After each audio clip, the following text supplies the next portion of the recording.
So, the topic of the day, unemployment and inflation. We're going to talk about what is unemployment, measuring unemployment, and explaining its impacts, and measuring inflation, how to adjust for inflation, and what's the impact of inflation on the economy.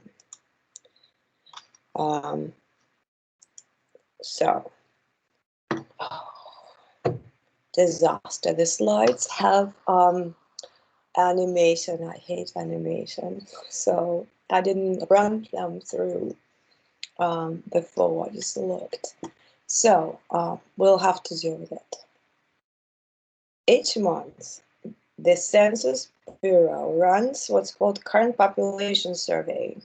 It's one of the major economic surveys. 60,000 population are asked a huge number of questions. I have seen current population surveys. They are really, really dense with questions. And people actually ask for more than 1 month, several months in a row. But it gives a wealth of information about people's earnings and what they did over the last week, over the last month, who their family members are, their ages, like a lot of demographic information. So based on this survey, so people are classified as being working age if they're at least 16 years old. And people who are 16 years old are asked, have they worked at all last week? So if you worked for an hour, then classified as if you've worked for last week. So if you are retired, you're retired, you're out of the labor force. So there are three groups people are classified into: being employed. So somebody who has a job, you have to be at the job at this moment. You can be on a vacation, you can be on a layoff, you can be temporarily not working due to weather, but if you have a job, you are employed. Or maybe your union is on strike, you still have a job, so you are employed. You are classified as unemployed if you have been actively searching for a job. So you are unemployed only if you have been actively searching for a job. So you don't have a job, but you're actively searching. So if you're not searching, tough luck, you're not unemployed. You are a discouraged worker, probably. So somebody who is not looking for a job because they think there's just no jobs left, it's that bad out there, they are a discouraged worker. But other people also not in the labor force. That includes students, retired, and homemakers. So three categories of people. Now, look at the actual numbers. That's before COVID, of course. So that's when the economy was doing really, really well in 2019. So we had 258.7 million people of the working age population. And then they were split into labor force and not in the labor force. And most people are in the labor force. We can actually, just looking at these two numbers, number of people in the labor force and the working age population, find labor force participation rate. So just divide one number by the other, and you'll see that about 63% of people who are working age are also in the labor force. Okay, a little higher among men than among women, but that's about the number. It's been like that for a while, the last 10 years or so, at least. So if you want to find, okay, so what else can we glean from this picture? Any other interesting information? Currently want, so we have not in the labor force, homemakers, retirees, full-time students, and now we have a category of people currently want a job but not working. So that splits into discouraged workers and not currently looking for work because childcare responsibility, transportation problems, or other reasons. Now, see the fine line here. There's no line at all. How do you tell apart those who are unemployed and those who are discouraged or not finding an excuse for why they're not looking for work? Even though all these people may say yes if they're asked, so what if tomorrow work is available? Would you be able to, like a work of your dreams available? More than that, right? So, and would you be able to start working? And they would probably say yes, right? But if we can't, if they're not searching, they're not even included in the number of unemployed people. So, in order to, okay, so we left off looking at the numerical labor force participation rate. And here's a graph for you. So the labor force participation rate of men used to be really much higher than that of women. So it used to be 87% of men in around, was it 70 years ago, were employed, whereas only 35% of women. But back then, life was much harder, and there was no internet, and a job involved carrying heavy objects that could fall on your toe, right? So it's not like that anymore.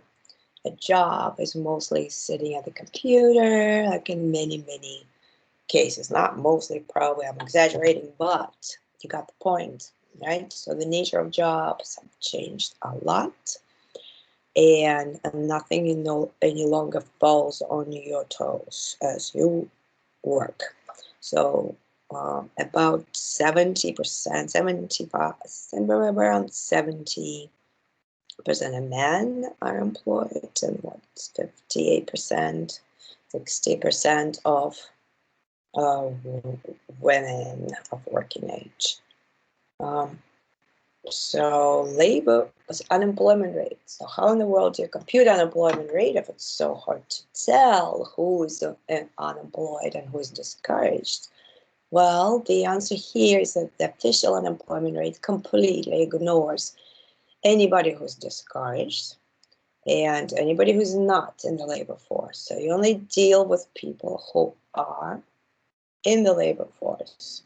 So you take the number of unemployed and divide it by the total labor force. And you get 3%, 3.6%, which is amazingly low as it was in 2019. Actually, yeah, it was 2 years ago. And this measure of unemployment, there's several that Bureau of Labor Statistics calculates. They do actually have a measure that includes discouraged workers, but this one is called U3. You'll never really see that abbreviation anywhere, but they also have a U2, right? Measure, U2 through U6. The unemployment rate may understate the true unemployment rate. So yes, indeed. And for one of the reasons is that discouraged workers are not counted as the labor force. What if you are to add more people to the unemployed because they're discouraged and not being counted? So we would have had a larger number here. So part-time employees are counted as employed, right? Because if you have reported working at least 1 hour, 1 hour, 30 hours, you are lumped into the same group of being employed. So you're in fact underemployed. So there's no provision for underemployment in the unemployment rate. It's a very, very rough measure. So more than one should be used. Okay. Let's look at the actual numbers. The official unemployment rate is the blue line, That's U3. That's the one that's officially reported, and that was at the level of 3.6% back in 2019. And a broader measure of unemployment includes discouraged workers and underemployed workers. So here we are accounting for the fact that people don't have full-time jobs when they want them. And the survey does ask people, like, would you prefer a full-time job? So we know who prefers a full-time job, so who's underemployed. The duration of unemployment, of an average unemployment spell, was about 10 months in the last 10 years before COVID. So the long periods of unemployment are not really good for preserving people's skills, especially if you're in a high-tech, fast-changing occupation. But I don't think if you're in a high-tech, quickly changing occupation, you're even unemployed. There's so much demand for your skills.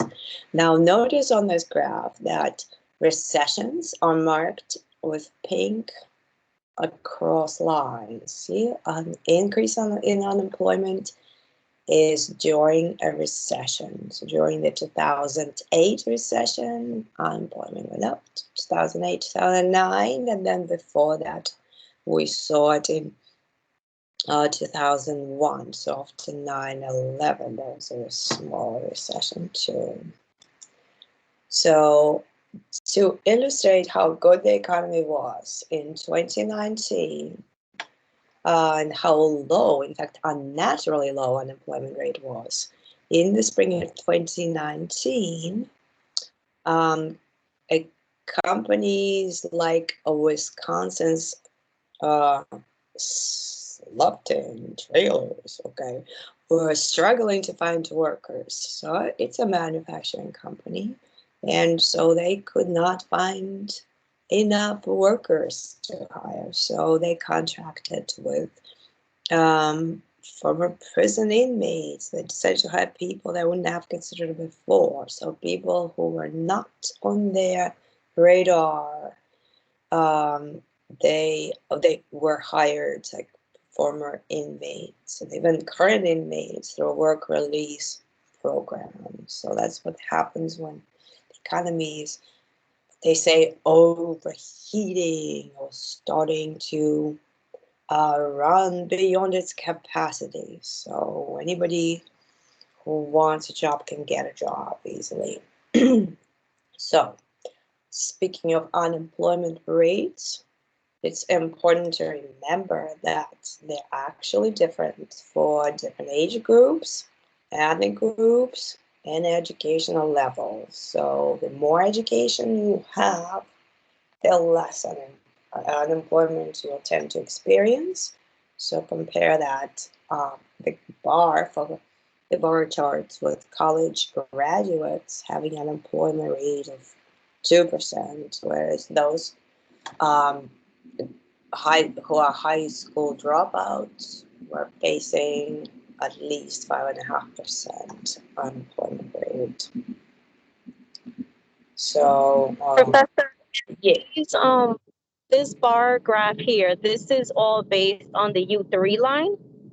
yeah, these are official unemployment rates. So the ones that you hear on the radio, unless they specifically say that it's different from anything that is conventional official unemployment rate, all you'll hear is the unemployment rate that involves taking the number of unemployed and dividing it by the number of people in the labor force. Yeah, so conventional, yes. So, yeah, nothing, like, I don't ever really hear mentioning of any other alternative unemployment rates, but the fact that there are discouraged workers, yes, it is mentioned sometimes, say on NPR, an economist would be talking, and then we would know, yes, he's mentioning that fact that it's not quite accurate, possibly it's larger than what's reported. So, what are we talking about? Oh, okay. So by ethnic groups, um, so some groups like Asians and whites have lower unemployment rates than, say, Hispanic and African American. And if you are to look at by age, you would also see that young people have quite high unemployment rate than people in their prime working age. So another graphs are great, right? They are worth 1,000 words. So how large is the potential US labor force? And we're asking that because only 68% of the working age population is actually in the labor force. So, and because some people are borderline in the labor force, such as those discouraged workers. So while the unemployment rate returned to normal after the recession, the employment to population ratio did not. Okay, so the employment, if you were to take people who are employed and divide them by the total population,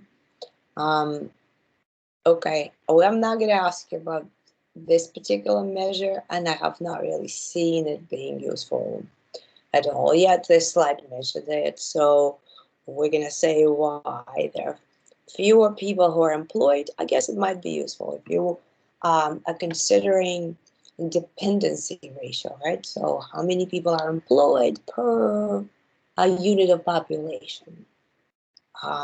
Do we have enough employed people to provide for the retirement of the aging population? And so we see that there are fewer people now employed than before per person. And that's because of baby boomers are retiring. Then there's also the factor of there's some long-term unemployment going on as a result, skill deterioration, and it's harder as people get older for them to gain new skills, even though like I've seen a lot of students who are in their 50s and 60s decide that they suddenly want to get a CPA and start a new career. So I applaud that. It's beautiful. Affordable Care Act making access to healthcare easier, so you no longer are constrained to your by you're stuck with your employer, and it's not the only way to get insurance. Health insurance is not only through the employer. So other surveys are also available to ascertain like how high actually the unemployment rate is. Establishment surveys, such as payroll surveys. So 300,000 companies, little small firms and large firms, submit their data about their employees. So,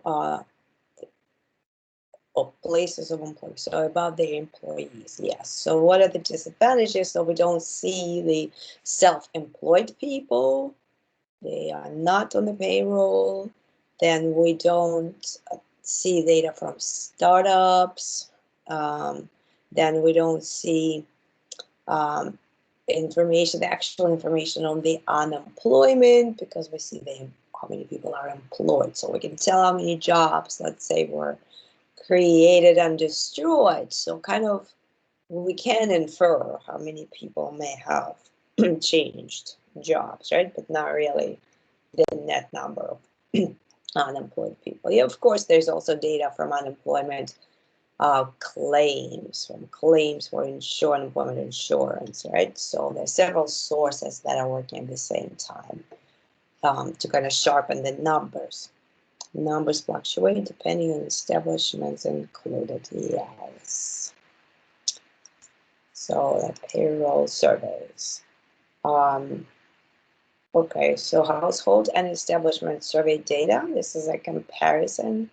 Um, and this is just for, I included this because it may be interesting. Again, I will not ask you a question about this, but it's interesting that some of the numbers, we're talking about millions of people, right? So, of course, they're plus or minus a rough calculations. And still, the results are surprisingly close. So household survey, the numbers are solid. I think the numbers have shifted or not. So the establishment survey shows that there are, no, I think the numbers are fine.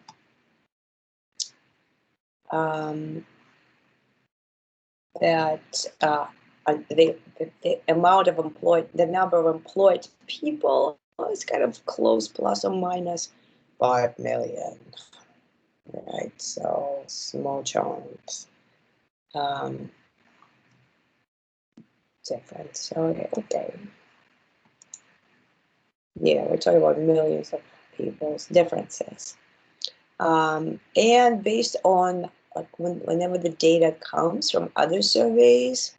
Numbers for unemployment oftentimes adjusted. They actually also adjusted for the GDP as well and for inflation rate. Kind of you're looking at the numbers from last quarter or even from last year, and they're recomputed and sometimes to show we were actually in a worse recession than we thought we were in because unemployment was actually higher. And probably they're going to do the same for this recession. So we don't forget the preliminary numbers, the current numbers. And even the stock market is affected by unemployment numbers, but these numbers are not always quite accurate. They can be recomputed. So over time, jobs are destroyed and jobs are created, of course, because we're becoming more automated as an economy. Certain skills are not as much as in demand or even temporarily not in demand. Bank teller was a big job in the past, and then it was displaced by vending machines. Oh no, cash machines, ATM machines. Vending machines are on my mind because it's robotics too, and soon they will be selling us, freshly made pizza. Vending machines. So what else? Okay, so there's 3 types of unemployment real quick. Frictional unemployment is a normal labor market turnover when we have seasonal work, like being a ski instructor or farm work, being a strawberry picker. And it's nothing wrong with frictional unemployment. It should always exist in an economy, though the economy would be stale without it, because people who want to change their jobs and are about to change their jobs, they may be in between jobs on the way towards their better opportunity, and they would be temporarily frictionally unemployed.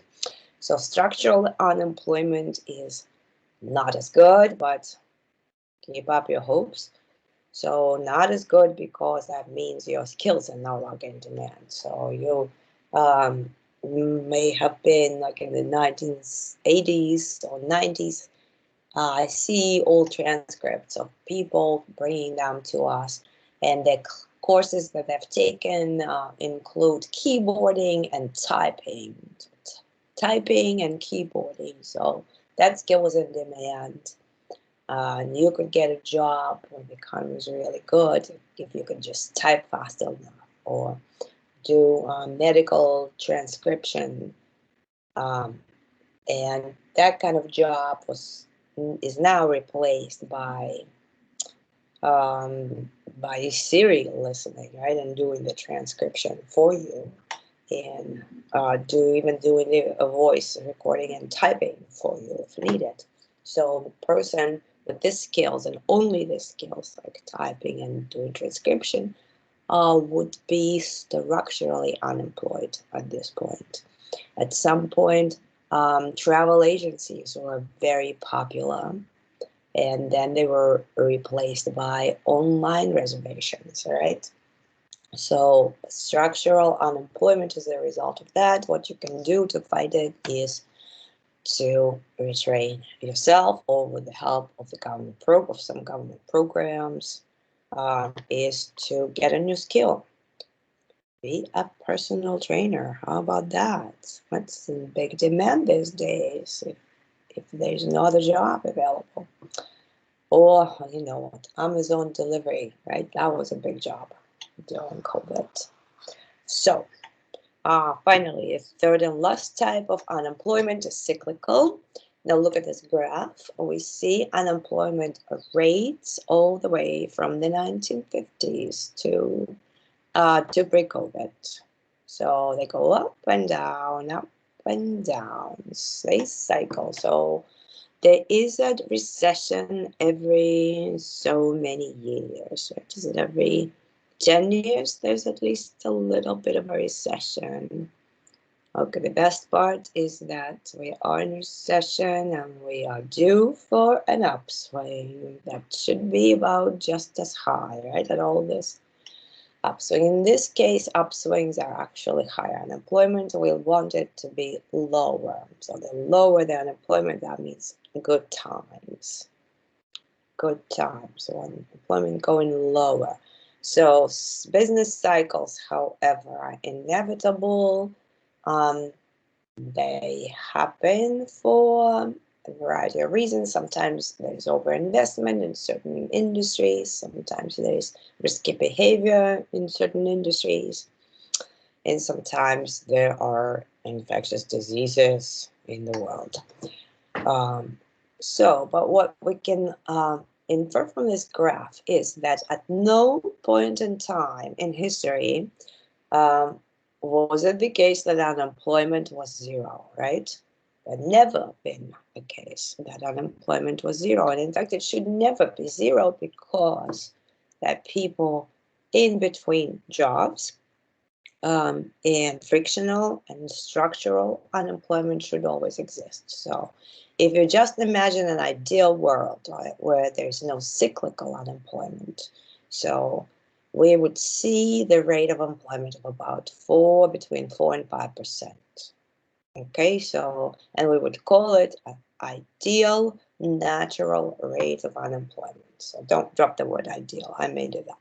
So it's just natural rate of unemployment, or normal rate of employment or unemployment. Normal rate, normal natural rate. So, and or we even call it full employment economy. That's what you can call it, full employment economy. So when the unemployment was at 3.6%, we were talking about an overemployed economy. And when we saw prisoners working, I actually want prisoners to work. So it's a great idea, and they should all work and earn their money and be paid a living wage, of course. So now inhale, exhale. We're talking about inflation in a minute. Actually, in 2 seconds. But still, inhale, exhale. Inflation. What is it? Inflation is a percentage increase in the average prices from one year to the next. So when we talk about average prices, so just think about the real world. So prices of certain goods are going up.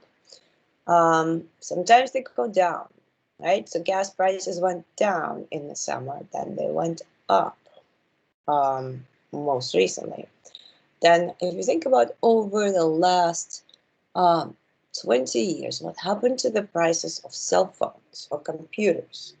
They rapidly went down, right? Moore's law. So they are becoming cheaper. Now they're burner phones, right? They used to be super expensive, and now we have disposable versions of them. They say that a Christmas card that plays music has more technology in it these days than a spaceship that went to the moon had back in the 60s. So yes, whatever technology, wherever technology is involved, we have low decreasing prices over time. Yet prices of food, like basic staples, like bread and milk, is probably actually going up over time. Price of healthcare is going up definitely over time. So the idea here is to measure some average increase or decrease in prices over time. So we have to account for a bunch of goods and services. How do we do that? Well, the genius idea here is to take the same basket of goods and services that are not pictured here uh, on the slide, only goods, but there are also services involved, consumed by a typical family of four, urban family of four. Um, and how about we take this basket, measure the price this year, then measure its price next year, then measure the same price of the same basket 2 years from now. And then you can tell, oh, so it was $100 today. So if next year, if it costs $105, so it's a 5% inflation. You got the idea, right?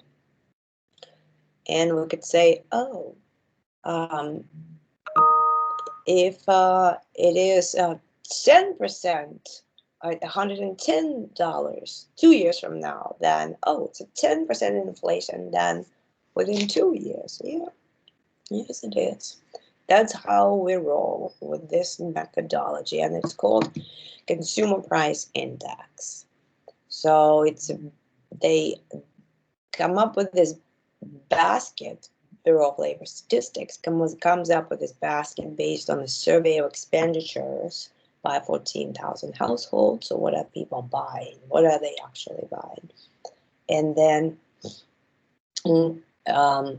come up with this basket, and then look at the pie chart on the picture. It suggests that housing is the major component of spending, so about 42.2% of all expenses are either rent or mortgage payments. Then we have food, which is about 14%. We have um, apparel, only 3%, transportation, 16%. It's gonna be interesting. So during this year and COVID, how are they gonna go around that problem that people actually were traveling less and it wasn't 16%? Well, they have been paid good money, so they'll figure it out. They have dealt with harder problems for while coming up with consumer price index over the last century. Just think about, how do you value the price of the smartphone 100 years ago? Or the price of a horse carriage right now, right? So, because you want the basket to be the same over time, but it's actually not the same over time. That's the solution. So what they do, they constantly slightly adjust the basket based on what people are actually buying, and they're replacing the goods a little bit, but trying to keep it steady so that we could actually focus on prices, of the change in prices, not changing out the goods. So it includes recreation, medical care, education, communication. I bet it includes Netflix too this year, right? Kind of consumer essential needs. All right. So now, if you are to look at the CPI, so you can Google what CPI historical measure. So I actually Googled it this morning. This one comes from tradingeconomics.com, a nice site. I liked it, full of data. So from the 1950s, this increasing graph shows increasing prices. You actually notice there's a little nuke somewhere in around 2007, right? The recession where prices dropped. They did not increase, they decreased for about a year or so. It must be interesting times. But also notice another thing here is that what year about when was that? Was it that the index was a 100? Okay. CPI was a 100. So it was around 1882, 84. So this year is kind of we assume as a reference year. So we said, okay, let's take 82, 84 as years when we say the basket cost $100. It may have been at $1,223, right? But we're gonna say, okay, it's 100%. Everything else is gonna be relative to that. So if it costs 200, that means it was twice as expensive, right? So we compute everything relative every year, the price of the basket, and then express it as this index where 8284 is 100, and then if the price is doubled, that price is doubled, and we're 200. And what year? In the year 2004 or 5. So and now the prices keep going. See, the prices have been on a steady incline the whole time. So if you take these two adjacent years and we want to compute how prices actually moved between those 2 years. So you take this price indexes and compute the growth rate and the index. So and you will get annual inflation rate.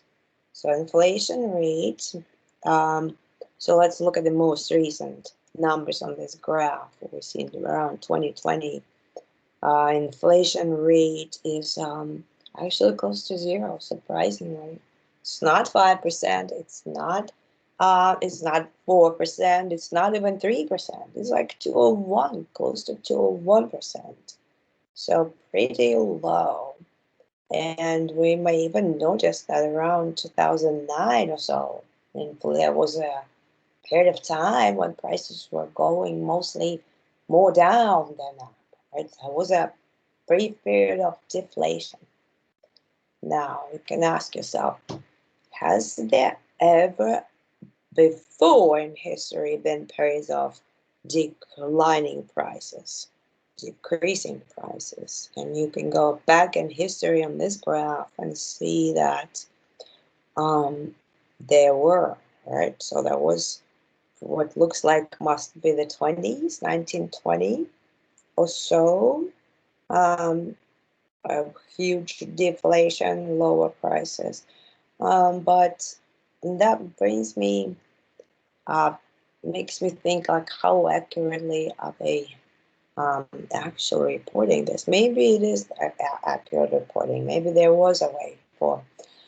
Actually, I think I'm thinking on a second thought, I'm thinking it's correct that they must have had declining prices through the roaring 20s when the amount of goods and services increased considerably and the living standards increased. But the government wasn't printing money. Just think about that. So everything decreased in terms of dollar value because there was more stuff and not enough dollars going around. So yeah, it is possible that prices were going down until the government figured out, oh, you can easily print more money and they don't really need to suffer this painful deflationary episodes, because overall for the economy, deflation is not good. It's worse than inflation.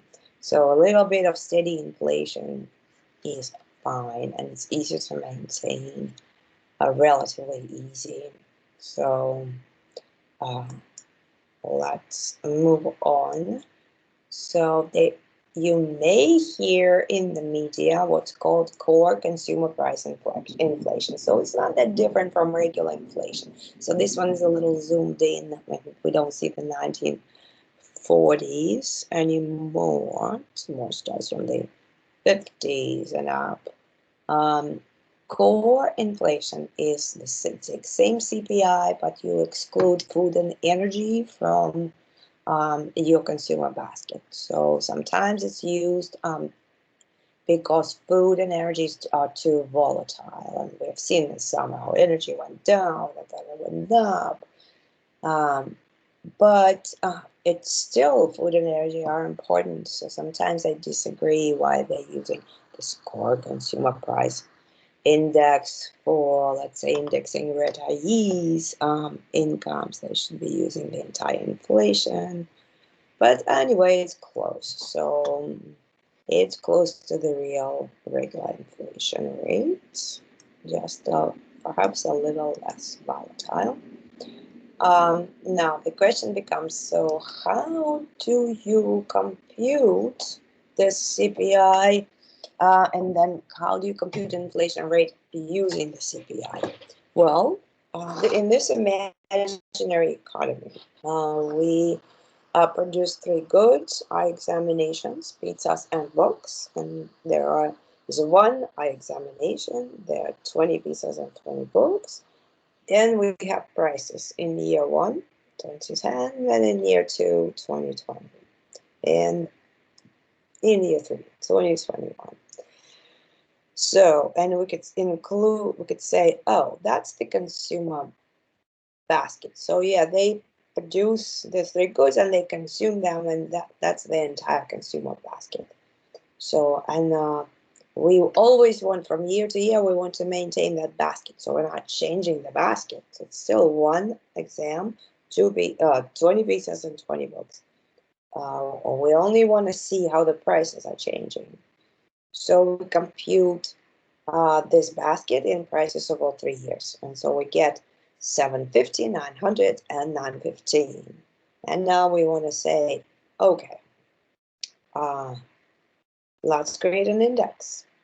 Let's say that in the year 2010, that's our base year, this 750 is going to be 100. So we'll stand for the index value 100. So then what is the 2020's value? So we take the 900 divided by 750, and we got 120. So prices went up 20%, in other words.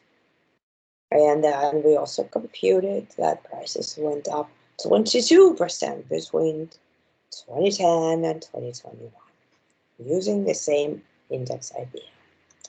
We can even compute inflation rates between 2020 and 2021. And if you might be tempted to say it's 2% because the index went up from 120 to 122, but it's actually less than that, because in the denominator we're putting the starting value always. So it's about 1.7% inflation between those 2 years. So yeah, so the CPI measures consumer prices. It is often called cost of living index, because we do use it to adjust for the cost of living. The question becomes, so like unemployment rate, we're saying, it's probably not that accurate for measuring unemployment. Is inflation, is CPI just as flawed? Let's see. Well, there are some potential flaws. So substitution bias. So consumers may change their purchasing habits between years, from let's say goods like smartphones, to buy smartphones, to buy more computers, to deliver more, right? To use more deliveries. Yep, that's an issue. That's why it will be challenging to compute the new CPI. And I bet they're making mistakes. I'm almost certain they're making mistakes these days. That's just an aside, because it's hard to believe that inflation rate is so low. It just seems like our prices are going up slightly, and it's probably they will go back and recompute it. It will turn out to be more than 1.7%. So increase in quality bias.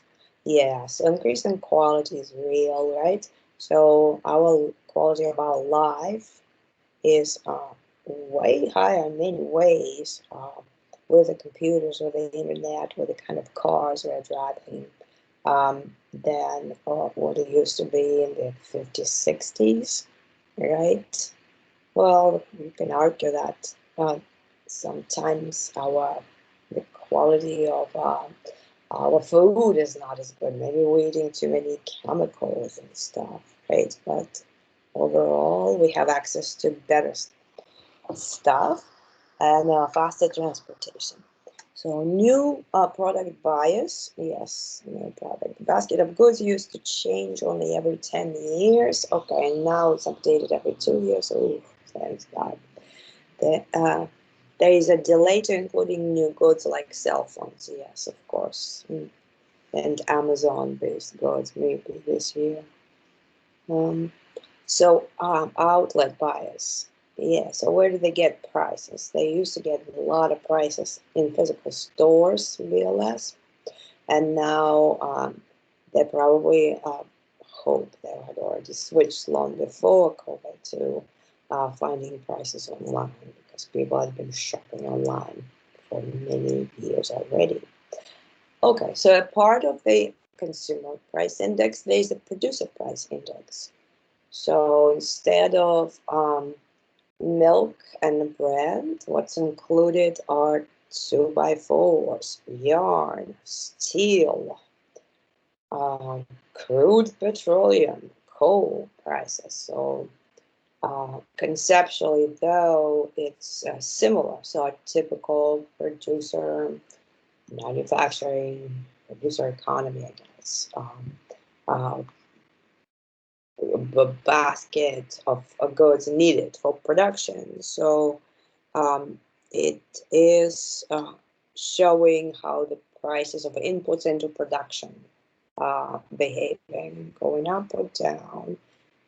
So the statement here is the PPI, Producer Price Index, can give early warning of future movements in consumer prices. And you might want to ask yourself, why is that the case? Well, because let's see if the inputs into production, their prices are going up. What's going to happen to the prices of outputs? Yes, we're going to see higher prices. So, measuring inflation using inflation calculations. So adjusting for inflation. This example, there are two examples here. Example number one, suppose your mother received a salary of $25,000 in 1993, and your salary of $25,000 in 2018 sounds the same, but does not have the same purchasing power. In order to compute the value of your mom's salary, what you want to do is you take CPI in 2018. So CPIs are published, okay? So that's something you need to look up if you want, but you'll never have to do it because because God created CPI inflation calculator on the BLS website. And that thing is magic, and it can convert anything, any price of any year into price of another year. So understand how to do it. Take CPI in both years. So, and find by how many times, not by how many percent, how many times the price have increased between year 2018 and 1993. And you find that by dividing 251 by 144. So here you found that all prices increased by about 1.8 times. So you multiplied it and found the equivalent salary or over $43,500 back in 1993.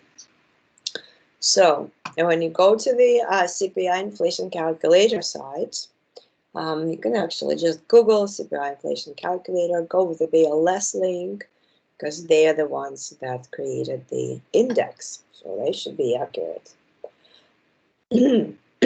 And here I computed the price of a Titanic ticket, so first class, the most fancy ticket. How much was it? I didn't remember the years. I put in on 1913, so, but it was approximately right. So, and in today's money, it's over $4,000. So it's pretty expensive, right? To get in that boat, don't get in that boat. So let's keep going. Almost done. Nominal interest rate and real interest rate. Okay, so when you borrow $1,000, you pay back interest. So 4% interest would be you are repaying $1,040. Okay, so the nominal interest rate here is 4%, but there's also inflation going on. The purchasing power of the money is going down, including your interest money. And so the way to adjust it, you can just simply say that if prices, so if the inflation rate is 3%, so all prices rise by 3%, the real rate that you are repairing is only 1%. So just take a nominal, subtract the inflation rate, and approximately you'll get the real rate. So the cost of borrowing is really only 1%, because your salary will be adjusted based on it, on the inflation rate. So it will be, the burden for you is only 1%. So this picture shows nominal and real interest rates with the last almost 50 years. Nominal interest rates are the ones that banks report. At one point in time, there was interest rate as high as 15%. That was back in the 1980 or so, 1980. That's the orange line here. And then notice that it was pretty high back then. And then there was a stretch of time between the Great Recession and 2017 or so, right? When the nominal interest rate was close to zero, was actually zero. So it's a rate on 3 months treasury bills. There are many rates that are surrounding us. There are high credit card payment rates. There are savings account rates that may be around 2% lately or so. There may be checking account rates that are pretty much zero. So, and there are treasury bill rates. So that at the rate at which the government borrows from the public. So, and it is a good measure of what your checking account is going to pay you. So, the real interest rate adjusts this nominal rate for inflation. So if you subtract the inflation rate, what you're left with is this blue line. The blue line, if it's negative, that means in real terms, the rates are negative. Just say the changes of CPI was negative, indicating a rate deflation, decline in 2009. Okay, that was the last stretch above them. Okay, so in 2009, you see that the inflation rate was okay. The prices declined. The real rates were higher and the nominal rate. That's all very interesting. And especially the fact that real rates are more often than you expect are negative. So you're not borrowing. You are being, you're not paying for borrowing money. You're kind of being paid for borrowing money if you have access to this kind of rates, at this kind of rates, below prime interest rates. So prime interest rates is something that banks charge to their best customers, but this treasuries are sold at, they pay the lowest possible interest rate in the financial markets because these are risk-free securities. They bear no risk at all, and of course, you want to borrow at this rate, but you don't want to lend at this rate, right? 0. Last question of the day is, what cost does inflation impose on the economy? So if all prices double overnight and your salaries double overnight, we would see 100% inflation rate, yet none of your decisions will change, right? So you'll be baffled like for a day or so, then you'd figure out, oh, my salary is twice as high, but all the prices is twice as high. So I go on with my life just like I did before. The problem arises when the match is not one-to-one. So your salary does not double in response to doubling prices, or yours double but your grandma's doesn't, or your neighbor's doesn't, right? So that wreaks havoc on the economy. If your salary doesn't match the inflation rate, your purchasing power goes down. Potential inequality can increase in the society if some groups are affected more than others. It is, you have to observe how the prices change. So that takes your time and energy away from your productive uses. So there's some waste involved in tracking changes. Not all prices and wages rise in the same rate. And yes, so that contributes to that same problem that you have to spend resources looking what's going on. And if your contracts are tied into certain inputs of production, like say you're making pizza and you need cheese, and cheese prices suddenly go higher than your pizza prices, right? So higher, faster, then that's not conducive to your production. So you can go out of business. Some people will see their real wages increase, and while others decrease due to inflation. Yes, so some wages outpace inflation, some don't. So people who are on fixed income, like retirees, there may be delays with indexing their incomes, so they may experience hardship. Okay, so if inflation is anticipated as less of a problem because you can incorporate into your wage contracts the potential, let's say, 3% increase in inflation, right? So,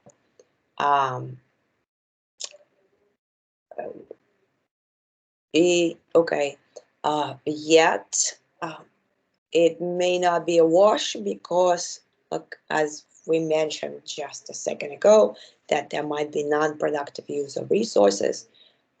People and firms have increased the real cost of holding cash. So if so the cash that they will hold will decrease in value, yeah, but you can argue with that statement that you don't have to hold cash. Yes, your cash will decrease in value. You should not be putting your cash in your pocket. You should be putting it in the bank. But I guess, yes, it could be hardship because a lot of transactions in the economy are not recorded transactions, they're cash transactions, and people involved in them have to hold cash or do hold cash, and they may lose the value of their cash. Foreigners, so most of the dollar bills are held by foreigners, actual paper money, and they will lose to inflation. Menu costs for companies, if the prices are going up, then you have to print your menus way too often, and that is costly. Yeah, so living through hyperinflation, you could observe how prices change every day, and that could be tremendously costly for companies to keep track of that. Investors are taxed on nominal returns rather than real returns, so they tax so people can get into higher tax brackets quickly as their nominal incomes and profits go up due to inflation, but their real purchasing power is not increasing year to year. Only if all the changes are due to inflation, anticipated inflation. So it's hard to stop an inflation. So here's an example here is that in 1980, banks were charging 18% or more on home loans because the rate of inflation was really high. And we saw that on one of the graphs. So people who bought homes were locked into high rates even when inflation subsided. So they had to pay 18% even though inflation was already brought under control to 5%. So back in the 80s, the Federal Reserve, chaired by Volcker, if I'm not mistaken, made a real effort to bring inflation under control, which they did with high interest rates too. One day, interest rates went down later. So banks, on the other hand, if banks lend money at a low rate, then high inflation rates takes place. The real interest rate they receive may be zero or negative. Right. So unexpected inflation. If you don't want to be a lender, then you lend something at low rate of, say, at 3%. You gave a mortgage, right? So yes, recently mortgages at 3%, 3-4%, have been advertised everywhere, right? And suddenly there's inflation of 5%, right? So you would be worse off. You would be hurt by that kind of inflation. Unpredictable. Yes, unpredictable inflation. Anything unpredictable in the economy makes investing and lending and borrowing and business activity harder, riskier. That's the last thought of the day, is that deflation can be worse than inflation. This slide is from showing the 1930s big deflation during the Great Depression. So because of falling prices, people don't want to buy much. They anticipate that prices are going to be better tomorrow, so why not buy tomorrow? Oh, the day after tomorrow, okay, why not wait another day, right?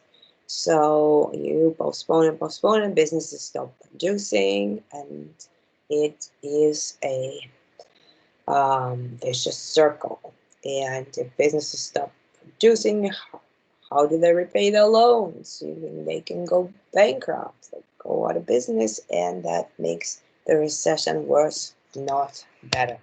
Okay, so that completes our story for today. It's been a long story, too, longer than I thought. Oh, if you have any questions, ask them quick. I have a question for you. Okay. This is related to labor force. Yeah. Back in the beginning of your slide, that you have two channels, the one on the labor Yeah. force, Yeah. and then on the right side will be not on the labor force. Yeah. And on that bottom, very bottom, shows as a discouraged worker. But in some other definition, discouraged worker is also in labor force. So I'm quite confused. Which actually, Okay. Okay. I'll give you back the slides, and there's one problem that I didn't look at, and now I remember that I have it. Okay, look at this problem related to labor force and discouraged worker. So you see on your screen the word practice. So suppose that there are two situations. One, labor force is 100 people, 90 employed and 10 unemployed. And so it's straightforward to find unemployment rate. Just take the unemployed, divide by the labor force, right? You get 10%. And then suppose a recession occurs, a downturn occurs. And then say 7 of the workers who were unemployed now say, to hell with it, we're not going to look for a job. So they fall, they drop out, they become discouraged, drop out of the labor force, end of the number of unemployed. And see what happens. Like if you are to use the conventional method and compute the official unemployment rate, you get a number ridiculously low at 3.2%. Because those 7 workers are subtracted from the numerator and denominator. And so how deceptive that can be in extreme recession where everybody has lost hope to find a job. But the unemployment rate would show, oh, it's gotten better, not worse. So maybe that's what you're wondering about, maybe. But yes, do not include discouraged workers into labor force. They are not in the labor force officially. oh, okay. Mhm. Thank you. Okay, well, if we are done, then I will see you next week at 7:05. Okay? Professor, good night. Thank you. Yeah. Thank you, Professor. Good night. Bye, Bye. everyone. Bye, everyone. Good night. Thank you. Mhm.